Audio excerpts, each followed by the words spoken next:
Okay, in this video, I'll be going over the steps I took to draw this crocodile. This is the 9th episode in this video series on how to draw realistically. So if you're able to watch the first video in this series that will go over the techniques and tricks in order to look at a reference photo, any reference photo differently, so that you can draw it realistically.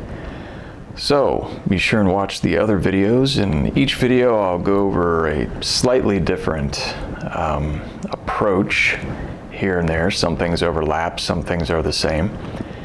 But so let's get started. I've got my reference photo printed out in a very small size, not too small, it's not too big.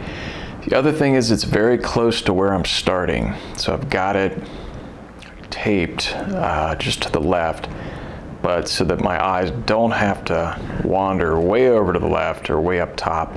Sometimes it's good to use your hand to try to find a starting point. I'm trying to find the point where the corner of his eye is, so I'm trying to really visually measure from the top of the reference photo down to where his eye would begin. And of course I'm also trying to measure from the left over as to where that point is.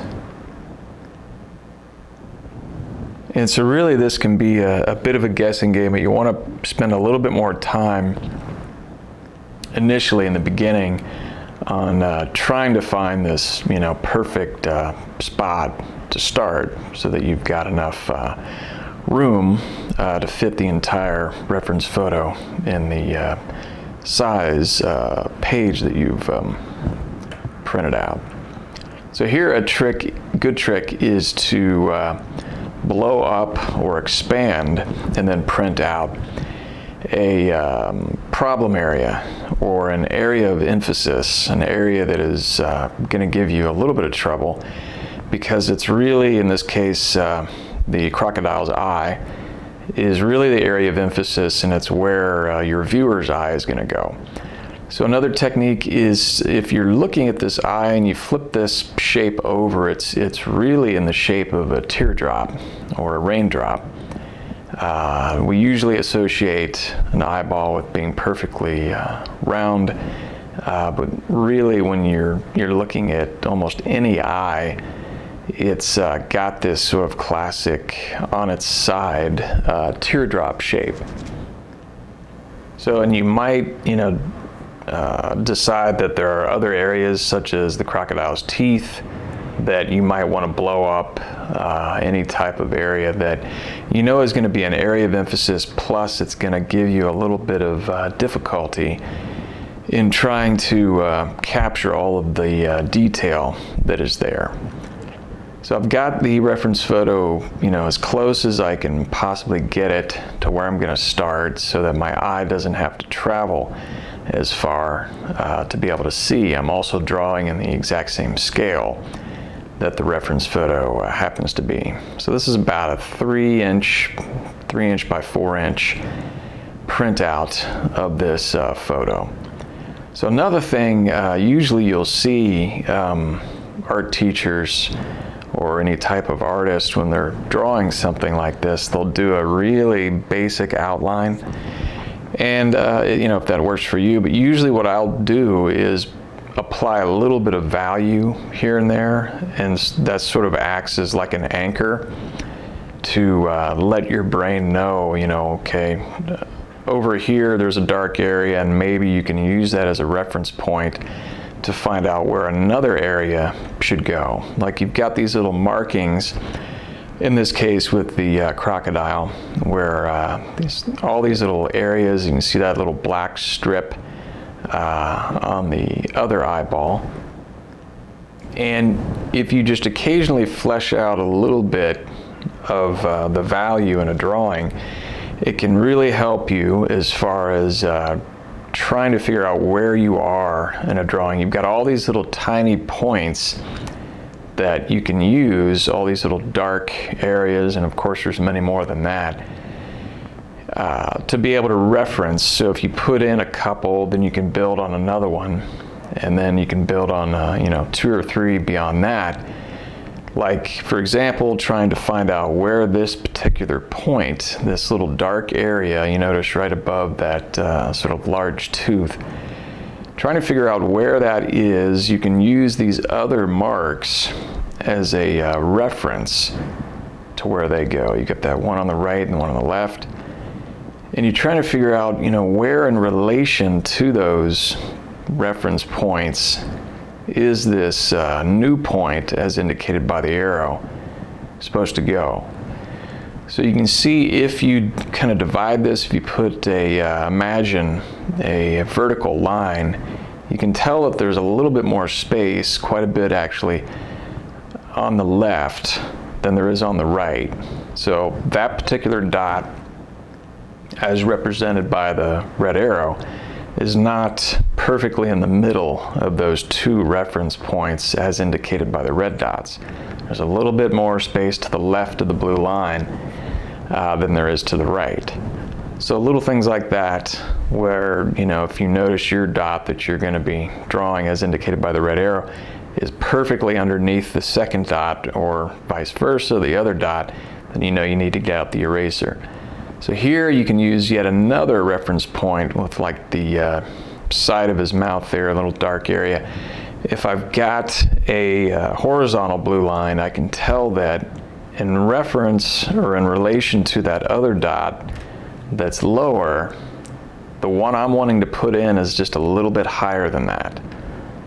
So it's a really good idea to occasionally put in some value, because it kind of gives your brain this anchor as a way of letting you know, okay, where are you in this drawing? Because this reference photo is a little intimidating with all these little tiny dots and crevices that are all throughout this crocodile's face. So you can see I've kind of done that with the teeth. Instead of drawing this, you know, basic outline of everything, I've got these reference points, the top of the mouth there, and it coincides with that dot. And then you've got this blue dot. That's kind of signifying where the giant tooth, the biggest tooth, at least in the photo that he's got, lives. And then this, you know, other tooth that's right next to it, but you can tell it's a little bit above, at least the beginning of the tooth is. So again, using reference points, and you got a whole bunch throughout here, all these little dark spots. That's what I'm doing. They're there as like a way of slowly mapping out where everything goes. So instead of really fleshing it out with all of the value in one particular area, or instead of just doing a really flat outline, I'm kind of doing a combination of the two, where I've got a little bit of outline going, as you can see in the back, and a little bit here and there where I put a dark area as a reference point to let me know where I am in this drawing. And then going back in and trying to flesh out, you know, where are these teeth really, and do they line up with previous reference points that I've kind of determined are there. With the back, you know, I'm putting a little bit of time into it, but not nearly as much time as I put into, say, his eyeball, or as to where those teeth go. So if you really study what I've done, those markings on the back are not incredibly accurate, because I just have not put in the time that I did with, like, say, the teeth or the eye. So, but I'm putting in enough detail that you can tell what it is. You know, at a glance, you're like, okay, that's the back of the croc, and it looks, you know, relatively realistic as to what you would assume the back of the croc to look like. But the area of emphasis is indicated by, you know, the depth of field. There's a little depth of field where that back is a little blurry, and you'll see me kind of deal with that later. But the area of emphasis is really his eye and his teeth. That's where your viewer is going to look. So, unless you get all the time in the world, manage your time and put more time into the area of emphasis, which is really his face. So you got this little dark strip that you can notice in the reference photo where it's kind of on the side of his mouth. And you can really, start to see that, even though it's kind of subtle, if you blur your eyes, if you blur your vision, which I'm going to do to the reference photo. And you do this by getting you're squinting, you're getting your eyelashes in front of your eyes, and it basically blurs your vision a little bit and kind of changes the way you see really anything. In this case, any reference photo, you can kind of reduce it to a whole bunch of dark and light areas. Like with that eye, it's obviously a dark area, or underneath his chin, you've got this really dark, obviously dark area, or this white patch, or at least lighter patch, basically on his neck. But it can help you in this case with the top of his nose, as opposed to like that side next to the big tooth. You may not be able to really see, or it might not be as obvious when looking at it with just your regular sharp vision, whereby if you blur your vision on purpose, you can really see that there are these, fairly obvious divisions of where there's a little bit more dark, a little bit more value, and then it kind of blends into a slightly lighter, or sometimes significantly lighter section. So blurring your vision will just kind of give your brain a rest, and it'll give it a completely new or different way of looking at your reference photo. So you're not looking at it like it's a crocodile. It's all of a sudden a collection of value points and line shape decisions that you can make that will help you to look at your reference photo in just a completely different way. So continuing to add a little bit of value here and there. So not really putting a ton of attention into that rock that he's lying on top of. But you can see there's a ton of little grayscales, and I go over this quite a bit in that first video of how to, you really do have the capability of doing a grayscale and recognizing one. We've got one on his eye there. There's a whole bunch of little small grayscales all over his body.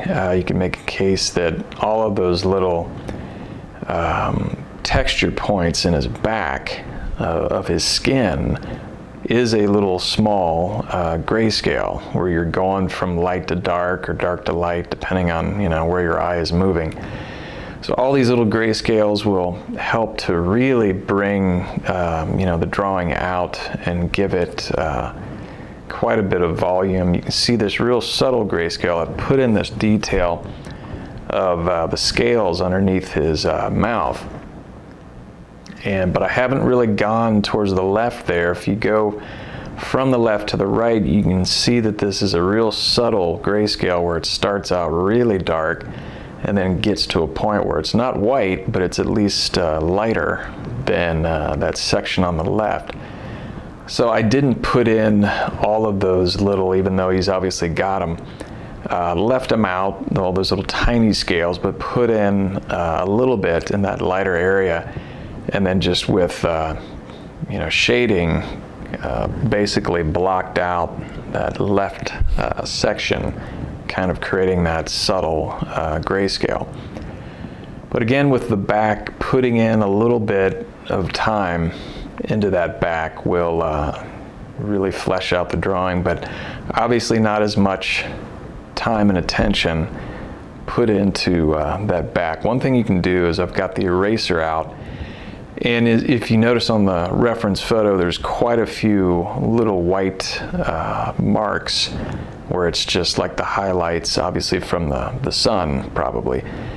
And going in with the eraser, trying to remove some of that value to put in some of those white little texture points. And this will really just improve the look of, I guess, the volume of the texture in his back. The other thing is, I've really kind of, dried out my ring finger there, and I'm going to blur the entire back, because if you notice on the reference photo, there's a depth of field going on where the photographer, took this picture with the purpose of obviously emphasizing the crocodile's head.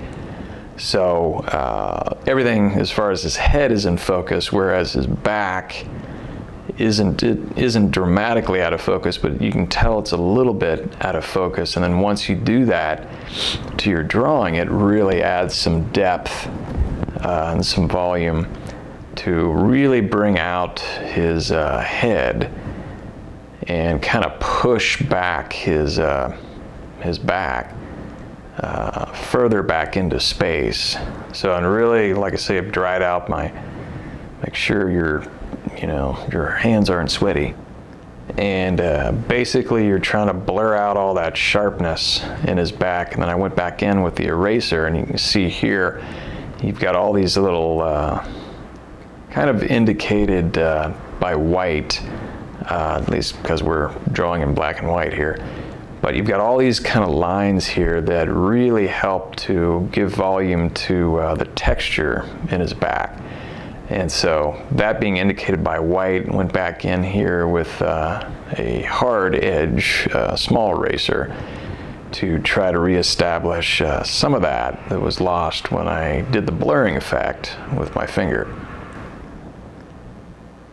So continuing to flesh out the rest of this, and not, like I say, not putting in a whole bunch of time into that rock. Instead, just putting in enough that the viewer is going to be able to tell, okay, he's lying on a piece of rock here. But the emphasis is obviously his face. So you can tell here I kind of made this artistic decision to not have his eye as dark as what the reference photo is indicating. And just like I say, an artistic decision, wanted that eye just a little bit more illuminated. And then noticed here a nice subtle grayscale where it's going from dark to a much lighter area, but obviously incorporating that texture. And then you can see that this creates this really harsh contrast between what I assume to be his arm and that sort of backside of his belly. So that is lesson 9 in this series on how to draw realistically. Be sure, like I say, to check out the first video in this series, and all of the other ones in between. We'll go over some things that the previous ones or future ones don't go over. And be sure and check out the second channel. And thanks for watching.